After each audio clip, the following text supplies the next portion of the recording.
کہ ہم بیٹے ایک اچھی زندگی گزار سکتے ہیں. So it has the ability to fulfill all the demands of human life. It can fulfill all the economical, moral, political purposes of the society. ایک معاشرے کی تمام معاشی اور تمام جو ہے سیاسی جو ہے مقاصد کو پورا کرتا ہے. Islamic system is in perfect harmony with the modern demand. اور ہمارا جو اسلامی نظام ہے وہ ایک بالکل ایسے ہے اعتدال پہ ہے. ٹھیک ہے, آج کل کا جو نظام ہے اس کے اکارڈنگ بھی آپ یہ دیکھیں اسلام کسی بھی دور میں ہمارے لیے رہنما رہا ہے. کسی بھی دور میں انسان چلا جائے تو ہمیں ساری رہنمائی جو ہے وہ ہمارے مذہب اسلام سے ملتی ہے. ٹھیک ہے, so the ideology of Pakistan is based on Islamic ideology. تو پاکستان کا نظریہ کس چیز سے بیس کیا؟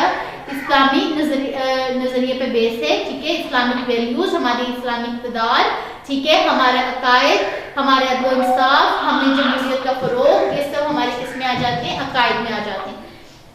عقیدہ رسالت, اس کے بعد عقیدہ رسالت ہم مانتے ہیں کہ تمام رسولوں پر ایمان لے کے آنا. ٹھیک ہے, اور دائرہ اسلام میں آنے کے لیے لازم ہے کہ رسالت کو دل و جان سے تسلیم کیا جائے اور کسی اعتبار سے اس میں شک و شبہ نہ کیا جائے. ٹھیک ہے, قرآن مجید اور اسوہ حسنہ حضرت محمد صلی اللہ علیہ وسلم کو سرچشمہ ہدایت ماننا اور حضرت محمد صلی اللہ علیہ وسلم کو اللہ تعالیٰ کا آخری نبی ماننا. ٹھیک ہے, آخری رسول اور آخری نبی ماننا, اور یہ ایمان رکھنا کہ آپ صلی اللہ علیہ وسلم کے بعد کوئی نبی نہیں آئے گا, عقیدہ رسالت کا لازمی جز ہے. جو اس کو انکار کرے وہ مسلمان نہیں ہو سکتا. ہم سب یہ مانتے ہیں کہ حضرت محمد صلی اللہ علیہ وسلم کے اللہ تعالیٰ کے آخری نبی ہیں. ٹھیک ہے, اور اس کے بعد ان کے بعد کوئی نبی نہیں آئے گا. اس کے بعد ہمارے پاس ہے عبادات. نمبر 2 پہ عقائد میں آ گیا کہ اللہ تعالیٰ پر یقین رکھنا کہ جو ساری جو ہے اللہ تعالیٰ پاورز جو ہیں وہ اللہ تعالیٰ کے پاس ہے. اللہ تعالیٰ ہر شے پر قادر ہے. ٹھیک ہے, قدرت اللہ تعالیٰ کی ہی ہاتھ میں ہے. اور نمبر 2 جو ہے عقائد میں نمبر 2 پہ آ جاتے ہیں رسالت پر ایمان لانا. ٹھیک ہے, اور یہ ماننا کہ حضرت محمد صلی اللہ علیہ وسلم اللہ تعالیٰ کے آخری نبی ہیں اور ان کے بعد کوئی دوسرا نبی نہیں آئے گا. اور نمبر 2 نیکسٹ از عبادات. عبادات ہمارے اسلام کے جو پلرز آف اسلام ہے, ارکان اسلام جو ہیں ہمارے کیا ہیں؟ نماز, روزہ, حج, زکوٰۃ, یہ ہمارے عبادات ہیں. ٹھیک ہے, اور ان میں ہم پہ فرض ہیں. ٹھیک ہے, اور توحید و رسالت سوائے جیسے کہ حج ہے یہ صاحب استطاعت کے لیے ہے, زکوٰۃ ہے یہ بھی جو ہے آپ کو نکالنی چاہیے. توحید و رسالت اسلام کا پہلا رکن ہے. دوسرا رکن نماز ہے. اللہ تعالیٰ نے قرآن مجید میں کئی مقامات پر نماز کی ادائیگی پر زور دیا. ٹھیک ہے, اور نماز کو مقررہ اوقات کے مطابق ادا کرنا فرض ہے. اللہ تعالیٰ نے فرمایا, قرآن مجید میں ارشاد فرمایا, ان الصلاۃ کانت علی المؤمنین کتابا موقوتا. ٹھیک ہے, بے شک نماز کا مومنوں پر اوقات مقررہ میں ادا کرنا فرض ہے. دراصل نماز قائم کرنا دین اسلام کو قائم کرنے کا وہ نمونہ ہے جس کا مظاہرہ ہر روز ہوتا ہے. ٹھیک ہے, اور اللہ تعالیٰ کی اطاعت کا ایسا ہی نظام جو ہے پورے معاشرے میں قائم ہونا چاہیے. ہمیں نماز پابندی سے پڑھنی چاہیے. اپنے اگر نماز کے ہی الفاظ پہ غور کیا ہو تو حی علی الفلاح, حی علی الصلاح, آؤ نماز کی طرف, آؤ کامیابی کی طرف. تو ہماری کامیابی ہی کس میں چھپی ہے؟ نماز پڑھنے میں. ٹھیک ہے, ہمیں اپنے سارے کام چھوڑ کے نماز پڑھنی چاہیے. اسلام کا تیسرا رکن زکوٰۃ ہے. زکوٰۃ مالی عبادت ہے اور اسلام کے معاشی نظام کی مضبوطی کا ذریعہ ہے. زکوٰۃ کے نظام کی وجہ سے دولت چند ہاتھوں میں اکٹھی ہونے کی بجائے گردش کرتی رہتی ہے. آپ یہ دیکھیں, آپ کے جو نیڈی پیپل ہیں, ٹھیک ہے, جو مستحق ہیں, جن کو ضرورت ہے, آپ ان کو یہ دیں. ٹھیک ہے, اور معاشرے کے غریب طبقے تک بھی پہنچ جاتی ہے. چوتھا رکن روزہ ہے. ٹھیک ہے, تمام عبادات کی طرح روزہ بھی فرض کا بہترین اظہار ہے اور بندے اور اللہ تعالیٰ کے درمیان قربت کا باعث بنتا ہے. ٹھیک ہے, حج اسلام کا 5واں رکن ہے. صاحب استطاعت پہ فرض ہے. ٹھیک ہے, حج کے موقع پر اللہم لبیک کی پکار مسلمانوں کی ایمان کو تازہ کر دیتی ہے. اور یہ کس چیز کی جو ہے اگزامپل ہے؟ اتحاد اور بھائی چارے کی, یونٹی کی اور بردرہڈ کی. آپ کو پتہ ہے وہاں پہ کوئی بھی ایسا نہیں ہے کہ وہاں پہ پوری دنیا سے لوگ آئے ہوتے ہیں حج کے موقع پر. ٹھیک ہے, اور کسی اجمی کو کسی عربی پر, اور کسی عربی کو کسی اجمی پر, کسی گورے کو کسی کالے پر, کسی کالے کو کسی گورے پر کوئی فوقیت حاصل نہیں. اللہ تعالیٰ کی نظر میں سب برابر ہیں. ٹھیک ہے, کوئی ڈسکریمنیشن نہیں ہے کسی کی کریڈ, کاسٹ, کلر کی. کوئی ڈسکریمنیشن نہیں ہے, اللہ تعالیٰ کی نظر میں سب ایک ہیں. اور ہاں اگر کسی کو برتری حاصل ہے تو وہ کس کی بنیاد پر؟ تقویٰ کی بنیاد پر. ٹھیک ہے, نیکسٹ آپ کا پوائنٹ ہے قانون کی حکمرانی. قانون کی حکمرانی اسلام کے نظام کی اہم خوبی ہے. اس کی بنیاد اس تصور پر ہے کہ قانون کا سرچشمہ اللہ تعالیٰ ہے. قرآن اور اسوہ رسول صلی اللہ علیہ وسلم قانون کی بنیاد ہیں. بادشاہ اور غلام بھی اس قانون کے سامنے برابر ہیں. یوں کہا جا سکتا ہے کہ اسلام کے نظام میں جمہوریت کی روح موجود ہے, ڈیموکریسی. ٹھیک ہے, آپ یہ دیکھیں کہ قانون کیوں بنائے جاتے ہیں. لاز ہماری ہی ویلفیئر کے لیے نا, ہماری پروٹیکشن کے لیے ہیں, ہمارے رائٹس کے لیے ہیں ہمیں. ٹھیک ہے, اور کیوں بنائے جاتے ہیں؟ تاکہ ہمیں ایکول رائٹس ملیں. ٹھیک ہے, جسٹس اینڈ ایکویلٹی. اور پھر اس میں آ جاتے ہیں کہ establishment of equal law, judiciary جو ہے سسٹم جو ہے وہ سب کے لیے ایک جیسا ہونا چاہیے. ٹھیک ہے, اور لیکن سب قانون جو ہے وہ کس کا ہے؟ بیسک جو سپریم لا ہے that is of God, Allah almighty. ٹھیک ہے, تو قرآن حکمرانوں کو باہمی مشورے کے ذریعے فیصلوں کا پابند کر کے جمہوریت کی مہر لگا دی گئی ہے. شرط یہ ہے کہ تمام فیصلے قرآن و سنت کی روشنی میں ہونے چاہیے. نمبر 4, اخوت و مساوات. اسلامی معاشرے میں اخوت و مساوات کو خاص اہمیت حاصل ہے. مدینہ منورہ میں جب اسلامی حکومت قائم ہوئی تو اس میں اخوت اور مساوات مثالی تھی. آج بھی اسلامی معاشرہ اسی اخوت و بھائی چارے اور مساوات کا تقاضا کرتا ہے جو کہ مواخات مدینہ میں نظر آئی تھی. مواخات مدینہ کیا تھا کہ اس میں جب مسلمان ہجرت کر کے مدینہ آئے تھے, ٹھیک ہے, تو انصار بھائیوں نے اپنے ان مہاجر بھائیوں کے لیے سارے دروازے کھول دیے, ان کو اپنی جائیدادوں میں حصہ دیا, ان کے لیے ان کے ساتھ بھائی چارے کا سلوک کیا. ٹھیک ہے, تو ایکویلٹی اینڈ بردرہڈ میں کیا آ جاتا ہے کہ وہ ہمیں آج بھی اسی مساوات کی ضرورت ہے جو کہ مواخات مدینہ میں نظر آئی تھی. اسلام سے پہلے اس اصول کی شدید کمی تھی. ٹھیک ہے, اور لوگ ایک دوسرے کے جان کے دشمن تھے, لیکن مدینہ کی ریاست کے وجود سے حضور اکرم صلی اللہ علیہ وسلم نے حقوق العباد پر عمل کرتے ہوئے یتیموں, بیواؤں, ناداروں پر شفقت کرنے کی تلقین کی. ٹھیک ہے, آپ صلی اللہ علیہ وسلم نے لوگوں کو زندگی بسر کرنے کا ضابطہ دیا تاکہ لوگ آپس میں محبت سے رہ سکیں اور معاشرے میں بھائی چارے اور مساوات کی فضا قائم ہو. آپ صلی اللہ علیہ وسلم نے زکوٰۃ اور خیرات کے نظام کو واضح کیا اور سود کو حرام قرار دیا, کیونکہ اسلام میں دوسروں کے استحصال کی کوئی گنجائش نہیں. استحصال مطلب حق مارنا کسی کا. ٹھیک ہے, اخوت ہمیں کیا درس دیتی ہے؟ اخوت ہمیں اس بات کا درس دیتی ہے کہ آپس میں برادرانہ تعلقات قائم کیے جائیں تاکہ کسی کے حقوق چھینے نہ جا سکے اور نہ ہی کوئی کمزور پر ظلم کرے. ایک آپس میں جو برابری کا جو تصور اسلام دیتا ہے تو یہ ہمیں زکوٰۃ سے بھی ملتا ہے کہ ایک ہی جگہ پہ دولت اکٹھی نہ ہو جائے, سرکولیٹ کرتی رہے معاشرے میں.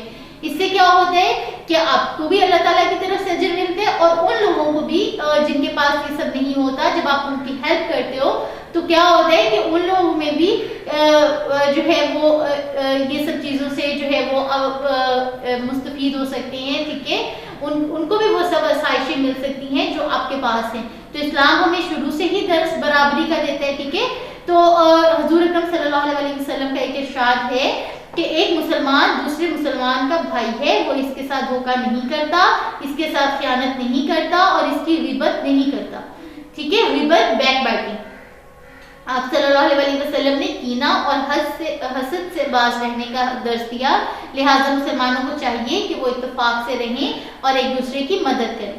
اسلامی معاشرے میں جہاں اخوت اور بھائی چارے کو مقام حاصل ہے وہاں مساوات پر بھی زور دیا. کیا مطلب؟ برابری. ٹھیک ہے, بھائی چارے کے ساتھ ساتھ برابری کا بھی جو ہے تلقین کی گئی. اقبال کا ایک شعر آپ کی بک میں لکھا ہوا ہے, ایک ہی صف میں کھڑے ہو گئے محمود و ایاز, نہ کوئی بندہ رہا اور نہ کوئی بندہ نواز. کیونکہ اسلام میں اونچ نیچ کا کوئی تصور نہیں. اسلام نے ایسے معاشرے کی بنیاد رکھی جس میں غریب اور امیر سب ایک جیسے ہیں, کسی کو کسی پہ برتری حاصل نہیں. آخری خطبہ حضرت محمد صلی اللہ علیہ وسلم کا جسے حجت الوداع کہتے ہیں, اس میں بھی نبی کریم صلی اللہ علیہ وسلم نے بتایا, جس کو بھی میں نے پہلے بھی کوٹ کیا, کہ اے لوگو بے شک تمہارا رب بھی ایک ہے اور تمہارا باپ بھی ایک, مینس تم سب آدم کی اولاد ہو. آگاہ رہو کسی عربی کو کسی اجمی پر, کسی اجمی کو کسی عربی پر, کسی گورے کو کسی کالے پر اور کسی سیاہ فام کو کسی سفید پر کوئی فضیلت حاصل نہیں. فضیلت کا معیار صرف اور صرف تقویٰ ہے. ٹھیک ہے, تقویٰ پرہیزگاری ہے. اسلام تو نام ہی مساوات کا ہے. اللہ تعالیٰ کے نزدیک کوئی شخص برتر نہیں ہے. اگر کوئی بڑا ہے تو اپنے اچھے اعمال کی بنا پر ہی بڑا ہو سکتا ہے. ٹھیک ہے, آپ دیکھ لیں کہ مسجد میں کوئی شخص افضل نہیں ہے, سب ایک ساتھ کھڑے ہوتے ہیں. کوئی امیر ہے, کوئی غریب ہے, سب ساتھ کھڑے ہوتے ہیں. ٹھیک ہے, کوئی ڈسکریمنیشن نہیں ہے. ٹھیک ہے, اسی طرح سب ایک امام کے پیچھے کھڑے ہو کر نماز ادا کرتے ہیں. اللہ کے حضور کسی کو برتری حاصل نہیں. اللہ تعالیٰ نے مساوات نسل انسانی کا درس دیتے ہوئے سورۃ الحجرات میں یوں ارشاد فرمایا ہے, لوگوں, میں ترجمہ پڑھ رہی ہوں, لوگوں ہم نے تم کو ایک مرد اور عورت سے پیدا کیا اور تمہاری قومیں اور قبیلے بنائے تاکہ ایک دوسرے کو شناخت کرو اور اللہ کے نزدیک تم میں سب سے زیادہ عزت والا وہ ہے جو زیادہ پرہیزگار ہے. لاسٹ از عدل و انصاف, عدل اور انصاف. ٹھیک ہے, قرآن مجید ہمیں شروع سے ہی جو ہے عدل و انصاف, اسلام ہمیں شروع سے ہی جو ہے عدل و انصاف کا درس دیتا ہے. ٹھیک ہے, زمانہ جاہلیت میں یہ سب چیزیں نہیں تھیں. اسلام آنے کے بعد جو ہے ان سب پہ زور دیا گیا اور نبی کریم صلی اللہ علیہ وسلم نے اپنی تعلیمات کے ذریعے ان تمام عناصر کو جو ہے وہ ایک ریاست میں شامل کیا. ٹھیک ہے, عدل و انصاف کے بغیر کوئی بھی معاشرہ ترقی نہیں کر سکتا. لہٰذا عدل و انصاف کا تقاضا ہے کہ معاشرے میں ہر کسی کو اس کا حق ملے. جہاں انصاف پر مبنی معاشرہ ہوگا وہاں معاشرے کی دوسری خرابیاں خود بخود ٹھیک ہو جائیں گی. ٹھیک ہے, جہاں آپ انصاف کرو گے تو وہاں سب کو پتہ ہے کہ ہاں اس کو اس کا رائٹ ملنا ہے. ٹھیک ہے, کیونکہ اس طرح کوئی کسی کا حق غصب نہیں کرے گا. سزا کے خوف سے کوئی بے ایمانی نہیں کرے گا, نا انصافی کا مرتکب نہیں ہوگا. طلوع اسلام سے پہلے اس قسم کی بے ایمانی کے طاقتور کو سزا نہ دینا جبکہ کمزور کو سزا مل جاتی تھی. ٹھیک ہے, یہ عام تھا. عدل و انصاف کی ضرورت زندگی کے ہر شعبے میں ہے. عدل و انصاف کے نفاذ کو ممکن بنانا عدالتی نظام کی ذمہ داری ہے. اس مقصد کے لیے عدالتوں کا آزاد ہونا نہایت ضروری ہے. ججوں پر کسی قسم کا سیاسی دباؤ نہیں ہونا چاہیے تاکہ قانون کا اطلاق سب پر یکساں ہو. ٹھیک ہے, کوئی امیر ہو یا غریب ہو, سزا سب کے لیے جرم کے مطابق ہونی چاہیے. حضرت محمد صلی اللہ علیہ وسلم کا فرمان ہے کہ جو قوم عدل و انصاف کو ترک کر دیتی ہے تباہی اور بربادی اس کا مقدر بن جاتی ہے. حضور اکرم صلی اللہ علیہ وسلم نے عدل و انصاف کی بہت سی مثالیں چھوڑی ہیں جو دنیا کے لیے نمونہ ہیں. ایک دفعہ قبیلہ بنو مخزوم کی عورت نے چوری کی اور آپ صلی اللہ علیہ وسلم سے سفارش کی گئی تو آپ صلی اللہ علیہ وسلم نے فرمایا, تم سے پہلے قومیں اسی لیے تباہ ہو گئی ہیں کہ ان میں جب کوئی بڑا آدمی جرم کرتا تھا تو اسے سزا نہیں دی جاتی تھی, اور اگر کوئی چھوٹا آدمی جرم کرتا تھا تو اس پر حد لاگو کر دی جاتی تھی. خدا کی قسم اگر فاطمہ بنت محمد صلی اللہ علیہ وسلم بھی چوری کرتی تو میں اس کا بھی ہاتھ کاٹ دیتا. ٹھیک ہے, عدل و انصاف کی اہمیت سے انکار نہیں کیا جا سکتا کیونکہ کسی بھی معاشرے میں قانون کی بالادستی سے معاشرہ دن دگنی رات دگنی ترقی کرتا ہے. نیکسٹ ہم آ جاتے ہیں, یہ سب تھے نظریہ پاکستان کے ناصر, کہ ہمارا جو نظریہ ہے وہ ان سب پوائنٹس پہ بیس تھا کہ پاکستان جو بنا ہے اس میں یہ سب جو ہے رولز جو ہیں وہ لاگو ہونے چاہیے. ٹھیک ہے, ان سب کے فالو کرنا چاہیے. عقائد کو, آپ کو پتہ ہے ہمارے فلیگ میں 2 کلرز ہوتے ہیں, green and white. One is for minorities and the other one is for majority. Majority یہاں پہ مسلمان ہیں, اس لیے نظریہ پاکستان کی بنیاد بھی کیا ہے, اسلامی نظریے پر رکھی گئی. ٹھیک ہے, وہاں پہ لوگوں ہندوستان میں مسلمانوں کے ساتھ اچھا سلوک نہیں کیا جاتا تھا, ان کو معاشی جو ہے محرومیاں تھیں, ان کو اس کے علاوہ اور بھی بہت طرح سے تنگ کیا جاتا تھا, وہ اپنی عبادات نہیں کر سکتے تھے. ٹھیک ہے, انہیں اپنے عقائد کو زبردستی انہیں اسلام کو چھوڑنے کو کہا جاتا تھا.